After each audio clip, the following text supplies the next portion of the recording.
آگے جی سورہ ملک ہے 29ویں پارے میں.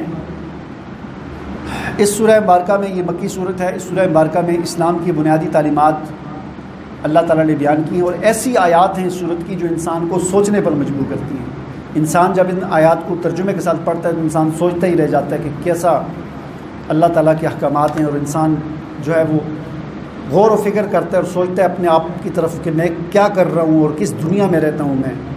تو ان آیات کو ترجمے کے ساتھ پڑھنا چاہیے. اسی لیے حضور نبی کریم صلی اللہ علیہ وسلم نے اس صورت کی فضیلت بیان کی ہے کہ مغرب کے بعد جو آدمی اس صورت کو پڑھے گا روزانہ تو عذاب قبر سے محفوظ رہے گا.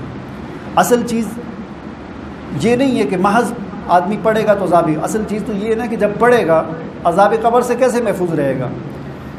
پڑھے گا تو اس کی آیات ہی ایسی ہیں جو انسان کو سوچنے پر مجبور کرتی ہیں اور انسان کو غلط راستے سے روکنے پر مجبور کر دیتی ہیں. تو سمجھ کر جب پڑھے گا تو وہ کوئی ایسا کام ہی نہیں کرے گا کہ جس پر جو عذاب قبر کا باعث بنے. اصل چیز یہ ہے. فرمایا کہ تبارک الذی بیدہ الملک، بڑی ہی بابرکت ذات ہے جس کے ہاتھ میں ہے بادشاہی اور وہ ہر چیز پر قادر ہے. الذی خلق الموت والحیات، اللہ تعالیٰ نے زندگی اور موت کیوں پیدا کی؟ لیبلوکم، تاکہ وہ تمہیں آزمائے، تمہاری آزمائش کے لیے یہ دنیا کی زندگی اور رنگا رنگی سارا کچھ ہے. یہ امتحان کے لیے یہ ساری زندگی اور دنیا کا سارا حسن جو ہے اللہ تعالیٰ دیکھنا چاہتا ہے کہ ایکم احسن عملا، تم میں سے اچھے اعمال کون کرتا ہے. آگے پھر اس سورہ مبارکہ میں کفر کے ہولناک نتائج کو اللہ تعالیٰ نے بیان کیا ہے.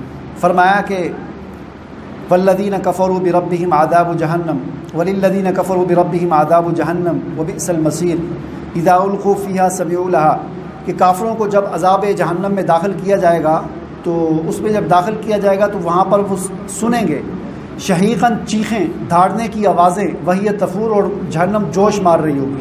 تکاد تمیز من الغیظ، ایسا لگے گا کہ کہیں پھٹ نہ جائے اپنے غصے کی وجہ سے، اتنے غصے میں ہوگی جہنم.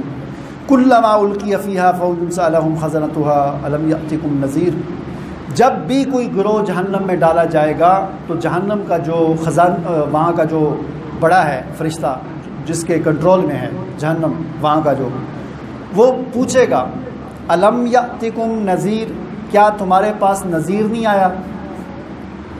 دیکھیں نذیر کہتے ہیں ڈرانے والے کو. نذیر نبی بھی ہوتا ہے، نذیر اللہ کی کتابیں بھی ہیں، اور نذیر کوئی اور انسان بھی ہو سکتا ہے جو دین کا پیغام لوگوں تک پہنچاتا ہے. نذیر کوئی اور چیز بھی ہو سکتی ہے. ایک حدیث میں یہ داڑھی کے بالوں کے سفید ہونے کو بھی کہا کہ یہ بھی نذیر ہے. جاء نذیر، کہ داڑھی کے بال سفید ہو گئے، فرمایا نذیر آ گیا، ڈرانے والا آ گیا کہ اب تمہارا وقت قریب ہے. تو فرمایا کہ جہنم کا جو داروغہ ہے جب بھی کسی کو جہنم میں داخل کیا جاتا ہے وہ پوچھتا ہے تمہارے پاس نذیر نہیں آیا تھا؟ یہ نہیں کہتا تمہارے پاس نبی نہیں آیا تھا، کیونکہ نبی تو ظاہر ہر کسی کے پاس تو نہیں آیا نا. اگر یہ سوال کرتا کہ کیا تمہارے پاس نبی نہیں آیا تھا تو پھر لاکھوں کروڑوں لوگ ہم بھی کہتے ہیں نہیں ہمارے پاس تو نبی نہیں آیا تھا. اس لیے سوال وہ یہ کرے گا کہ تمہارے پاس نذیر نہیں آیا، تو کوئی آدمی یہ نہیں کہہ سکے گا کہ میرے پاس نذیر نہیں آیا. اللہ تعالیٰ نے اس دنیا میں ایسا بندوبست کر رکھا ہے کہ ہر انسان کے پاس نذیر جاتا ہے.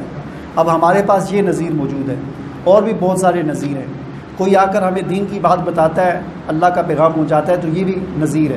ٹھیک ہے نا. تو وہ سوال کرتا ہے کیا تمہارے پاس نذیر نہیں آیا؟ قالوا بلا، تو لوگ کہیں گے ہاں کیوں نہیں، قد جاءنا نذیر، ہمارے پاس نذیر آیا تھا لیکن ہم نے اس کی بات کو نہیں مانا، اس لیے آج ہم جہنم میں پہنچ گئے. اور وہاں پر جہنمی جو ہے فاعترفوا بذنوبہم، اپنے گناہوں کا اعتراف کریں گے کہ ہاں ہم سے یہ گناہ ہوئے ہیں.